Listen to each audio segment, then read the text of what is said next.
Attention passionate Cleveland, BROWNS. Latest news, something big is happening in the AFC North and it could change the game. We're talking about a direct impact on Cleveland Browns' path to another Super Bowl run, a power shift that could leave a division rival stumbling for years. We're bringing this to you firsthand. But before that, if you're a true Cleveland Browns fan, subscribe to the channel to strengthen this passion even more. Show that you're also part of this family. Let's help each other reach 1,000 subscribers. Share with your FRINDS and Cleveland, BROWNS. Let's get to the news. Alright, Browns fans, I know you're feeling the sting of that last game against the Pittsburgh Steelers, and honestly, it's a tough pill to swallow. But as always, it's important to step back and analyze what's really happening with this team, the good, the bad, and what's coming next. Because even in setbacks, there are lessons and, more importantly, opportunities for growth.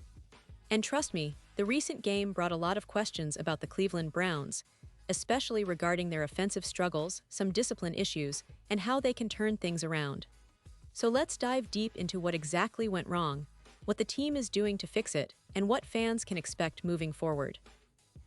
Right off the bat, one of the most noticeable issues was the sort of uncharacteristic mistake early in the game involving wide receiver Jeudy.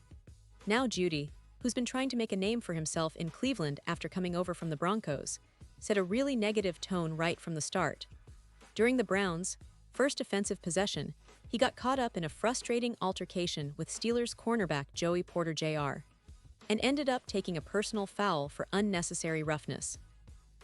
You know, it's one of those penalties that just kills momentum, especially early in the game when you're trying to establish some rhythm. What makes it worse is that Jeudy, in a moment of frustration, made a mistake that cost the team 15 yards, a setback that's hard to overcome, especially when your offense is already struggling to find consistency. And folks, Browns head coach Kevin Stefanski didn't hold back when discussing that play.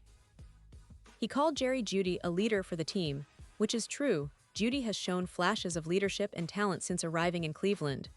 But he also made it clear that this kind of retaliation, this loss of composure, can't happen. Stefanski emphasized that they preach discipline, especially in situations like that, because these personal fouls aren't just 15-yard penalties, they're mental mistakes that can snowball and make life even harder for the offense. And if you look at the Browns' offensive output this season, it's clear they've been struggling to put points on the board. They've failed to score more than 17 points in 11 straight games, stretching back into last season. That kind of drought puts immense pressure on everyone, from the offensive line to the skill players, and it's a testament to how tough the Browns' offense has been to watch lately. Now, Jeudy himself admitted after the game that his emotional response hurt the team. He said, "I can't be having no personal penalties, that's going to hurt my team," which shows some accountability. He knows he needs to do better and he's committed to improving. But beyond the penalties, something else that really stood out was the number of drops by Browns pass catchers. 4 drops in a game might not seem like a catastrophe at first glance, but when you consider the context, the team's struggles to score, the missed opportunities to extend drives, it's huge. Jeudy and Harold Fannin Jr. each had 1 drop, but David Njoku had 2. It's a pattern that can't be ignored, especially when the team is desperate to find some offensive rhythm and build confidence. When I hear Jeudy talk about wanting to make plays, I get it. Every receiver wants to be the hero, to be the guy who makes the big catch and helps put points on the board. But in Cleveland right now, the focus has to be on catching the ball first. The frustration is palpable, the team knows they're not scoring enough, and that desire to make a difference has led some players to press a bit too hard.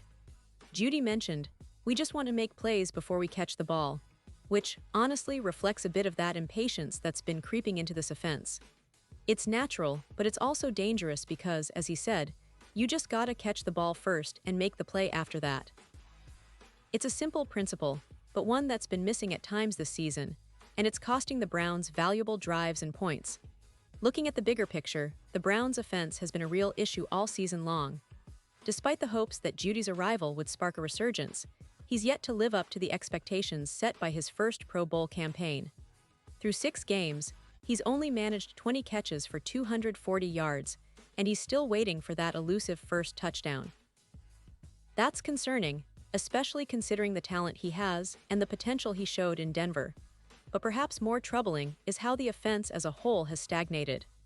Cleveland hasn't scored more than 17 points in any game since last season, which puts immense pressure on the defense to keep them in games. And let's be honest, it's hard to win consistently when your offense isn't producing.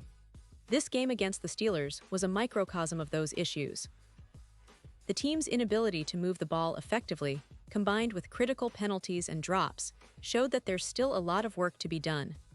Browns fans are right to be concerned, especially with the offense failing to find its rhythm. But there's also a silver lining here. The team's leadership, including Coach Stefanski, is aware of the problems and is openly willing to reassess everything, including the play calling. Stefanski mentioned, "There's a lot of things we need to do better, and that's a sign that changes might be coming." Whether that means adjusting their offensive schemes or focusing more on fundamentals, the Browns are at a crossroads.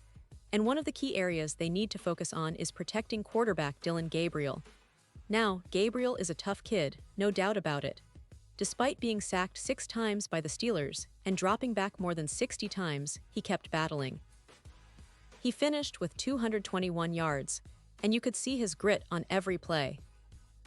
Coach Stefanski emphasized the importance of keeping Gabriel upright because when your quarterback is under constant pressure, it's impossible to execute your offense effectively. The Steelers' pass rush is no joke, and Cleveland's offensive line has had its struggles throughout the season. That's something they'll need to address if they want to turn this season around. Looking ahead, the Browns have a chance to bounce back next week. They'll face the Miami Dolphins, a team that's currently 1-5 but is dangerous, especially if Cleveland doesn't tighten up its game. It's a game that could serve as a turning point if they get right. The Browns have the talent, and they've shown flashes of excellence at times, but consistency remains elusive. They'll need to fix their tackling, improve their discipline, and most importantly, find a way to score points. The defense, led by players like Myles Garrett, has been solid, but as long as the offense keeps sputtering, it's going to be an uphill battle. Now, Browns fans, I want to highlight that this team has a lot of potential. There's talent, there's fight, and there's a coaching staff that's willing to make the tough decisions necessary to get better. But it's going to take patience and perseverance. The season isn't over yet, and there's still plenty of football to be played. What they need now is a collective effort from players to coaches, from leadership to the fans, to turn things around.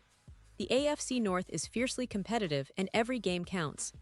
But if Cleveland can tighten up their discipline, catch the ball more consistently, and protect their quarterback better, they can still make a run and surprise some people. And I know Browns fans are passionate, resilient, and always hopeful. That's what makes supporting this team so special. You've seen the ups and downs, the heartbreaks and the victories, and through it all, your loyalty never wavers. That's why it's so critical to stay engaged, stay positive, and support your team through thick and thin. Because even in the toughest times, Cleveland Browns football is more than just a game, it's a way of life, a community that sticks together no matter what. And trust me, this season still has plenty of twists and turns ahead. The Browns are not just going to roll over, they're going to fight, they're going to improve, and they're going to give us moments to remember. So as we look ahead to the next game, let's keep that hope alive. The Browns are facing adversity now, but in every challenge lies an opportunity. The coaching staff will analyze, the players will learn, and the fans will keep cheering. Because that's what Browns fans do, they never give up. And I believe, deep down, that this team can still turn things around, get that offense clicking, and maybe, just maybe, make a push for the playoffs. It's a long season, but with resilience, discipline, and a bit of that Cleveland grit, they can still write a compelling story. Pause here just for a second. If you want the YouTube algorithm to keep recommending the latest Cleveland Browns news to you, it's super important that you leave a like on this video. Go ahead, it's quick, and it makes a big difference. Thank you. Now let us continue with the big reveal. And now, Cleveland Browns fans, I want to hear from you. What's your take on all this? Do you believe the team can bounce back from these issues? Are you worried about the offense, or do you think they'll figure it out? Drop your thoughts in the comments below. Your opinion matters so much to us and to the Browns. We're all in this together, and your voice is a vital part of this community. Remember, I'll be back soon with more updates, more insights, and more of that Browns passion you love. So stay tuned, keep the faith, and let's see how this story unfolds. Because one thing is for sure, Cleveland Browns football is far from over.